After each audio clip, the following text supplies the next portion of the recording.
Kalau gitu kapan steroid dibutuhkan dalam pengobatan, Dok? Satu, kalau disuruh dokter. Enggak juga sih. Loh, kalau dokternya yang kayak Ya tadi, kalau dokternya yang kayak tadi nakal, gitu kan, nakal, bisa heeh. juga kan dia ngasih tapi sebenarnya nggak butuh-butuh banget. Kapan? Jadi ketika reaksi peradangan yang timbul termasuk golongan sedang sampai parah. Oke. Satu. Satu, Dua, dua. ketika reaksinya itu, reaksi peradangannya itu timbul secara sistemik. Jadi di seluruh badan, meliputi beberapa organ atau meliputi organ tubuh yang misalnya kulit, tapi kulitnya secara luas gitu, hampir seluruh tubuh gitu. Tiga, Tiga. misalnya yang terkena reaksi peradangan itu adalah organ-organ yang penting.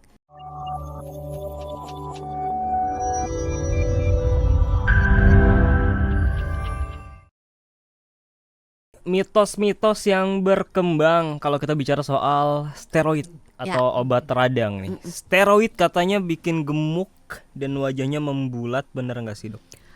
Kalau dipakai secara terus-menerus, ya benar. Wow. Karena Even steroid, penyakitnya tepat, maksudnya penyakitnya kronis, dipakai terus-terus bisa tetap gemuk. iya. Kenapa? Uh, Kok bengong? Enggak, tadi mau ngomong apa sampai lupa. Oh ya, karena steroid itu menyebabkan cairan menumpuk sehingga mukanya jadi kayak sembab gitu. Karena cairan menumpuk. steroid alami juga ada, ditambah sama steroid Nah, kalau yang steroid luar. alaminya, kalau dia penggunaannya kronis, kadang-kadang itu tadi pabrik di dalam tubuh kita, steroid itu dibuat oleh kelenjar adrenal. Jadi si kelenjar adrenalnya lupa karena nggak pernah mengerjakan itu, nggak pernah bikin steroid karena dapat melulu dari luar. Lama-lama dia lupa. Nih kalau Jadi benar. logika orang awam seperti saya ya, kan tadi kata dokter Santi, kalau kita pakai steroid dari obat, which is itu eksternal, steroid alaminya kan bakalan lupa, otomatis nggak akan produksi lagi. Berarti kan otomatis arusnya nggak akan berlebih dong jumlahnya. Apanya nggak berlebih? Ketika pakai terus-terusan steroid obatnya. Tapi kan masalahnya tubuh kita itu mengeluarkannya berdasarkan respons. Bukannya keluar setiap hari gitu, setiap saat keluar gitu, tidak. Ketika dibutuhkan baru dia dikeluarkan. Oh, jadi tetap aja kalau dipakai obat steroidnya terus-terusan bakalan berlebih, dan akhirnya bisa bikin gemuk, wajahnya membulat. Iya, makanya memang ada beberapa penyakit yang mau nggak mau harus dikasih kortikosteroid secara terus-menerus gitu. Beberapa penyakit memang butuh ada. Mau nggak mau atau nggak ada pilihan lain. Iya. Apa penyakitnya, Dok? Misalnya rheumatoid arthritis. Aduh, apa gitu. Peradangan sendi. Oh, okay. Jadi memang beberapa penyakit itu kita harus ngasih kortikosteroid. Wah, berarti biasanya autoimun itu juga. Iya. Oh, berarti yang kena penyakit-penyakit itu yang kayak tadi peradangan sendi, autoimun, berpotensi gemuk, wajahnya membulat. Iya, makanya oleh dokter biasanya dosis kortikosteroidnya dimainin. Jadi mungkin pada saat kondisi penyakitnya tenang mungkin bisa diturunkan sampai dihentikan dulu.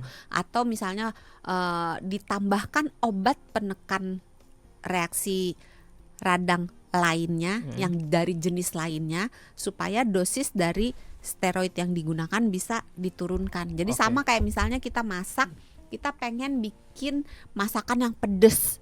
Tapi kalau dikasih cabai banyak-banyak nanti orangnya jadi mencret, maka diakalin dengan cabenya misalnya dikurangin, terus misalnya ditambahin lada, terus misalnya ditambahin jahe, oh iya benar, atau misalnya ditambahin apalagi lah, saya nggak bisa masak sih, tambahin lagi sesuatu yang menimbulkan rasa pedas tetapi bukan cabai gitu, sama. Jadi untuk mendapatkan reaksi menekan reaksi radang yang dari si steroid itu, supaya efek sampingnya tidak terlalu mengganggu orang tersebut, maka dokter akan ngakalin dengan nurunin dosisnya, nambahin obat lainnya gitu. Yeah.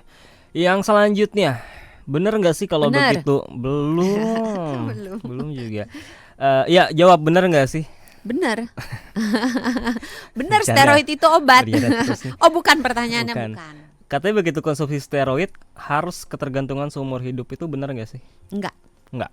Kenapa? Karena steroid itu tidak menimbulkan reaksi adiksi. Oh, Beberapa obat memang menimbulkan reaksi adiksi. Yang paling sering ya golongan morfin misalnya, itu menimbulkan adiksi. tapi tidak dengan steroid ya. Steroid tidak menimbulkan reaksi adiksi. Benar nggak sih kalau steroid bisa menyebabkan kerusakan organ? Kalau jangka panjang iya. Iya. Kalau Kayak- jangka pendek biasanya lebih aman. Oke. Kalau gitu kapan steroid dibutuhkan dalam pengobatan, Dok?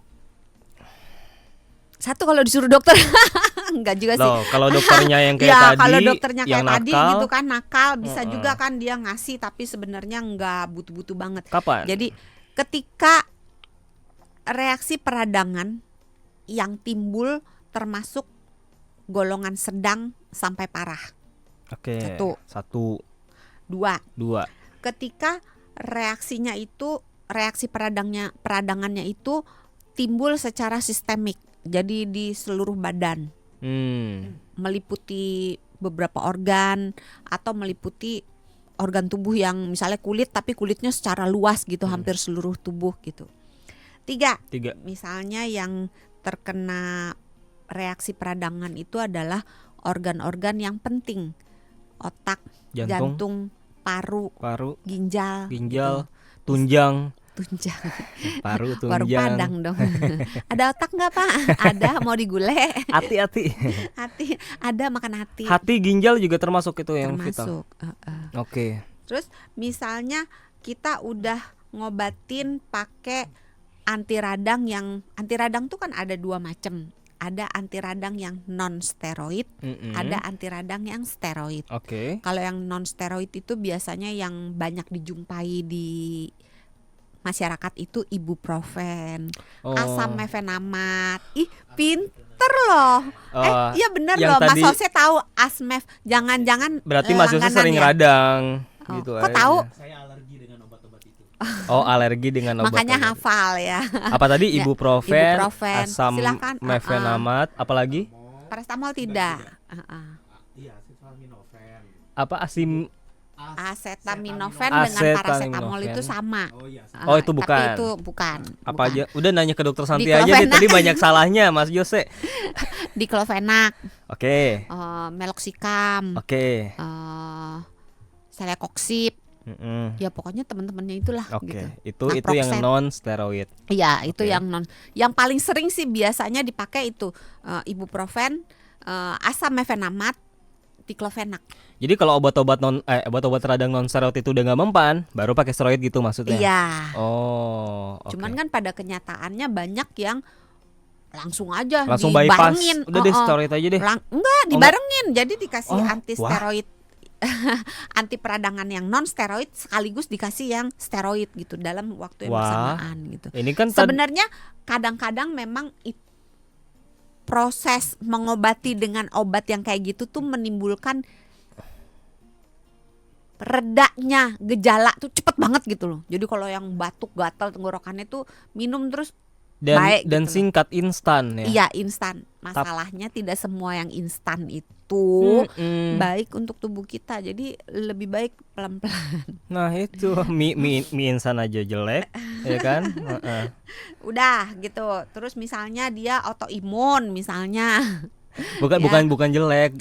Kalau sama mie instan itu apabila dikonsumsi secara berlebih-lebihan nggak baik. tidak tepat gitu. Misalnya Nah, dipakai untuk orang mah biasa untuk makanan rekreasi, Nah, buat happy itu gitu kan. maksudnya. Jadi memang segala sesuatu harus ditempatkan pada tempatnya yang sesuai gitu. Iya, Jadi iya. mie instan bagus, tapi bukan berarti itu makanan utama gitu. Itu makanan rekreasi. Gitu. Kok kita jadi bahas mie instan ya? Iya. Atau sakitnya itu agresif lama gitu. Kok nggak baik-baik gitu ya? Jangan-jangan gitu. Oke, itu yang harus pakai steroid berarti Iya. tandanya. Dan Atau imun juga biasanya harus pakai steroid. yang perlu di note adalah harus dalam pengawasan Dokter. dokter ya, nggak boleh asal aja ya, nggak boleh Iya. self diagnose. Aduh, nggak sembuh langsung Iya. beli steroid. ke toko obat beli paket batuk, paket radang gitu. Ada tulisannya, saya pernah lihat soalnya. Oh iya. Banyak pasien-pasien saya tuh datang, "Dok, saya udah minum ini paket radang, nggak mempan," gitu. Terus pas saya lihat isinya tuh itu tadi entah ibuprofen, entah asam mefenamat, dexamethasone atau metilprednisolon, berikut obat batuk. Obat batuk biasalah isinya parastamol, Iya. terus GG, dextrometorphan, macam-macam obat Oke. batuk lah gitu. Tapi biasanya digabung dengan itu tadi. Yap.